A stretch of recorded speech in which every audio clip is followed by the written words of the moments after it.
March Madness is officially underway, but underlying the excitement of brackets and potential upsets is a conversation around athletes' efforts to unionize.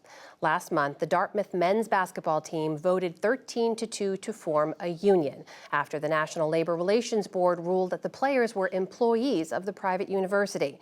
But this week, the Ivy League's board said it would not enter into a collective bargaining unit with the team, saying adamantly that they are not university employees. John Yang explores what could happen next. Amna, this is the latest challenge to the student-athlete model that has defined college sports for so long.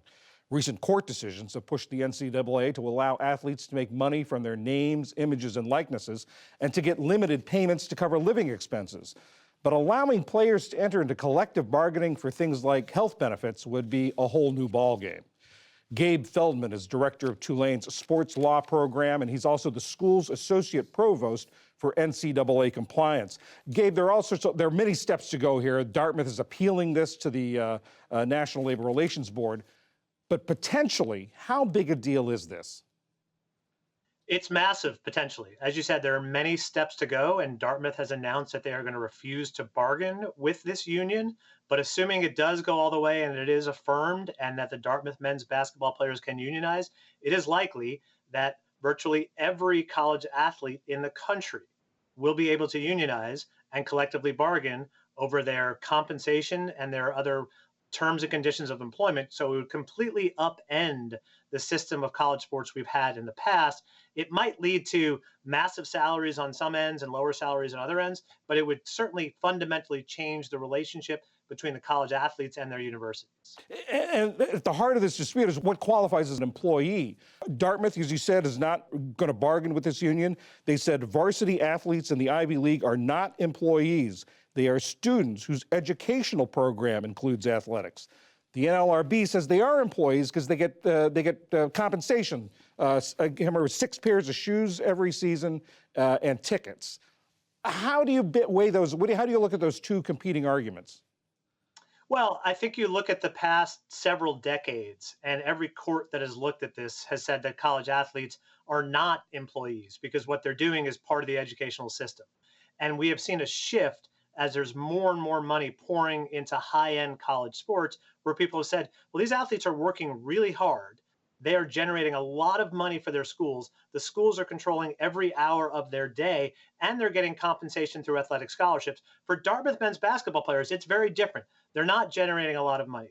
They are not receiving athletic scholarships. Yes, they are under the control of their coaches and their athletic department, but it's a very different analysis. So I think this is a tough case for the Dartmouth men's basketball players to win. It may be that many college athletes are employees because they are doing work for the benefit of their schools, but it may not be that Dartmouth men's basketball players are employees. So this still may have a massive impact down the road, but I'm not sure it's clear that it's going to affect Ivy League players and athletes at the D2, D3, and really non-power football or basketball levels. Well, there is a similar effort going on at a power school. USC and University of Southern California is trying to do the same thing. Is this going to have any effect on USC's case, do you think?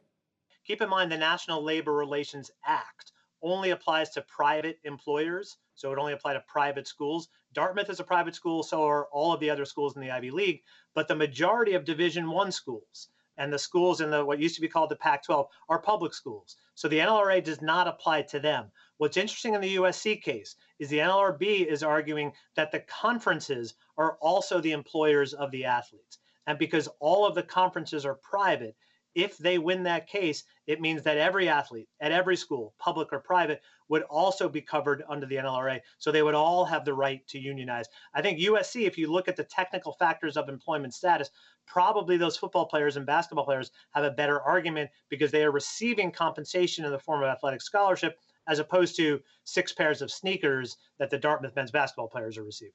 I mean, in addition to college athletes, there are a number of other programs, similar programs in college, like the marching band that marches at halftime for a football game. Might they want to try to claim that they're employees of the university?